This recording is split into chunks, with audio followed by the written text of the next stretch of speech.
குழந்தைங்களுக்கு பிடிச்சமான பீட்ரூட் தோசை செய்ய போகிறோம்ப்பா. அது எப்படின்னு பார்க்கலாம். தோசை மாவு எடுத்துருக்கேன், பீட்ரூட் துருவி வச்சுருக்கேன். அதில் தோசை மாவு போட்டுருவோம்.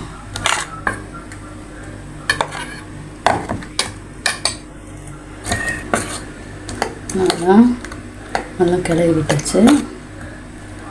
அந்த கேப்பில் அடுப்பில் தோசை கல் வச்சிட்டேன். நம்ம தோசை ஊற்ற போகிறோம்.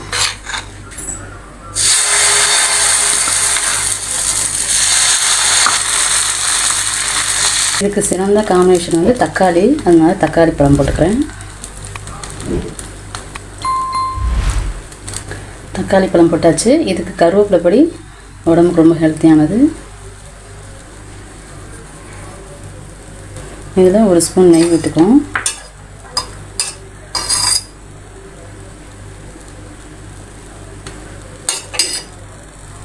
மூடி போட்டு மூடி வச்சுருவோம். ஓப்பன் பண்ணி பார்க்கலாம்ப்பா. பீட்ரூட் தோசை நல்லா ரெடி ஆயிடுச்சு.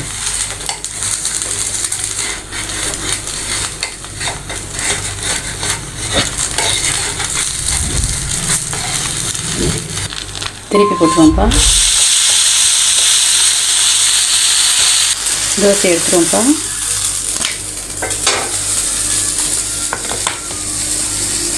ஹெல்த்தியான பீட்ரூட் தோசை ரெடி. இதுக்கு தொட்டுக்க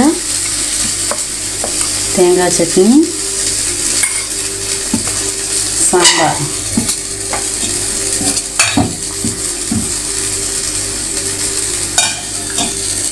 கொஞ்சம் ரெட் சட்னி. உங்களுக்கு இந்த வீடியோ பிடிச்சிருந்தா லைக் பண்ணுங்கள், ஷேர் பண்ணுங்கள், சப்ஸ்கிரைப் பண்ணுங்கப்பா.